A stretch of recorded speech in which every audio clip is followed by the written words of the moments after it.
வாட்ஸ்அப்பில் ஸ்டேட்டஸ் வைக்கிறதுக்கு Instagram, share chat இந்த மாதிரியான அப்ளிகேஷனில் பார்த்தீங்கன்னா, வீடியோ நம்ம சூஸ் பண்ணி நமக்கு பிடிச்ச மாதிரி டவுன்லோட் பண்ணிவிட்டு நம்ம வாட்ஸ்அப்பில் வந்துட்டு ஸ்டேட்டஸ் வைப்போம்.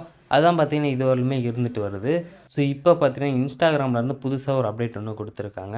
ஸோ அது என்னென்னு பார்த்தீங்கன்னா, எந்த ஒரு வீடியோ நம்ம வந்து பார்த்துக்கிட்டு இருக்கோமோ அதை பார்த்தீங்கன்னா அப்படியே வந்து டவுன்லோட் பண்ணாமே வாட்ஸ்அப்பில் வந்து ஸ்டேட்டஸை வச்சுக்க முடியும். ஸோ அந்த ஒரு ஃபியூச்சர் பார்த்திங்கன்னா இப்போ வந்து ரொம்ப யூஸ்ஃபுல்லாகவே இருக்குது. ஸோ அந்த ஒரு ஃபியூச்சர் நம்ம எப்படி வந்து யூஸ் பண்ணுறது அப்படின்றத இந்த ஒரு வீடியோவில் நம்ம டீட்டெயிலாக பார்க்கலாம். ஸோ அதுக்கு பார்த்திங்கன்னா உங்களோட இன்ஸ்டாகிராம் அக்கௌண்ட்டை ஓப்பன் பண்ணிக்கோங்க.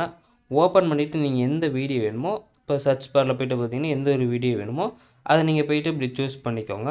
சூஸ் பண்ணிவிட்டு நீங்கள் இப்படி பார்த்துட்ருக்கீங்க. பார்த்துட்டு பார்த்திங்கன்னா அப்படியே ரைட் சைடில் பார்த்திங்கன்னா உங்களுக்கு ஷேர் அப்படின்ற ஐக்கான் இருக்கும். அதை நீங்கள் கிளிக் பண்ணிக்கோங்க. கிளிக் பண்ணோன்னே பார்த்திங்கன்னா உங்களுக்கு இந்த மாதிரி அப்படின்னு நிறைய ஷோ ஆகும். ஃபஸ்ட்டு பார்த்திங்கன்னா வாட்ஸ்அப் ஸ்டேட்டஸ் அப்படின்றத கொடுத்துருப்பாங்க. ஸோ அதை நீங்கள் கிளிக் பண்ணிங்கன்னா உங்களுக்கு கொஞ்சம் நேரம் பார்த்திங்கன்னா அப்படியே லோட் ஆகிட்டே இருக்கும். ஸோ லோட் ஆனோன்னே பார்த்திங்கன்னா வாட்ஸ்அப்பில் போய்ட்டு இது வந்து அப்படியே ஷோவாகி நிற்கும். ஸோ இப்போ பார்த்திங்கன்னா வாட்ஸ்அப்பில் வந்து இருக்குது பார்த்திங்கன்னா. ஸோ இதில் வந்து நீங்கள் அப்படியே ஷேர் அப்படின்றத கொடுத்தீங்கன்னா உங்களுக்கு வாட்ஸ்அப்பில் ஸ்டேட்டஸை வந்து நம்ம வச்சு யூஸ் பண்ணிக்க முடியும். ஸோ இந்த ஒரு ஃபீச்சர் எப்படி இருக்குது அப்படின்றத கமெண்ட் பாக்ஸில் வந்து கமெண்ட் பண்ணுங்கள். ஸோ நன்றி, வணக்கம். நெக்ஸ்ட் வீடியோவில் சந்திப்போம். பாய்.